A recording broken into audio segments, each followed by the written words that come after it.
Everyone, আমি রিয়া। অনেক দিন পর তোমাদের কাছে নতুন একটা ব্লগ নিয়ে চলে এসেছি। আশা করি তোমরা সবাই খুব ভালো আছো, সুস্থ আছো। আমিও খুব ভালো আছি।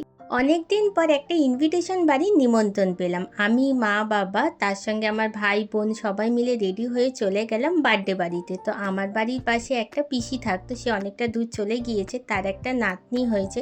তো যখন অন্নপ্রাশনটা করতে পারেনি, ওই জন্য 1 বছরের জন্মদিনটা বিশাল বড় করে করছে, তাই সবাইকে ইনভাইট করেছিল।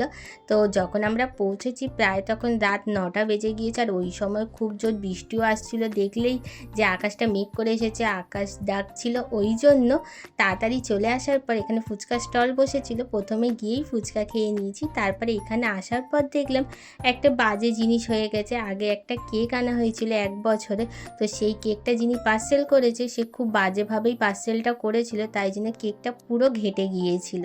তারপরে এমনিও বৃষ্টি এসেছিল, তাই কেকটা কাটতে অনেকটা দেরি হয়ে গেছে। যখন সবাই এসেছে তারপর আরও 2টো কেক আনা হয়েছিল, সেই কেকগুলোই কাটা হয়েছিল।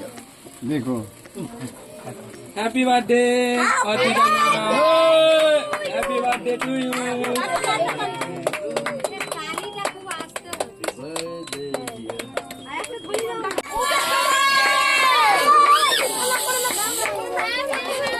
চোখটা ঢাকা দিও।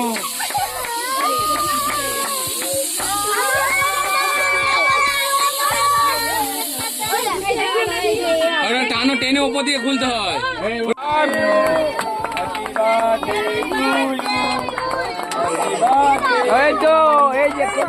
কেক কাটার যখন অনুষ্ঠান শুরু হয় তখন বাজে প্রায় ওই 9টা 45 মতন। কারণ এই দুটো যে কেক এসেছে এই দুটো আসতে একটু দেরি হয়েছে, কারণ যিনি পার্সেল করেছে অনেকটা দেরিতে পার্সেল করেছিল। এবার একটা কেক অলরেডি খারাপ হয়ে গিয়েছে, তারপরে এই কেকটাও যদি খারাপ হয়ে যায় তখন তো মন খারাপ হয়ে যাবে।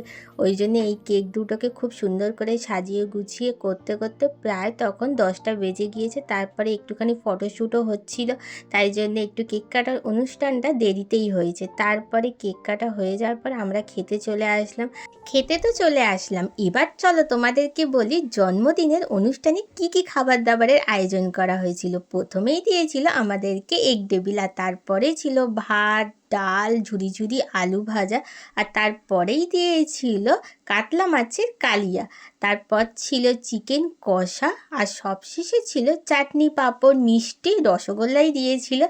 আর একটা জিনিস সবশেষে দিয়েছিল, সেটা হলো আইসক্রিম।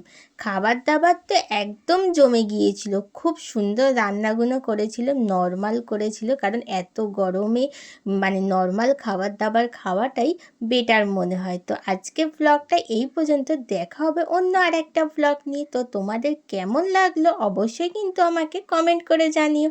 টাটা।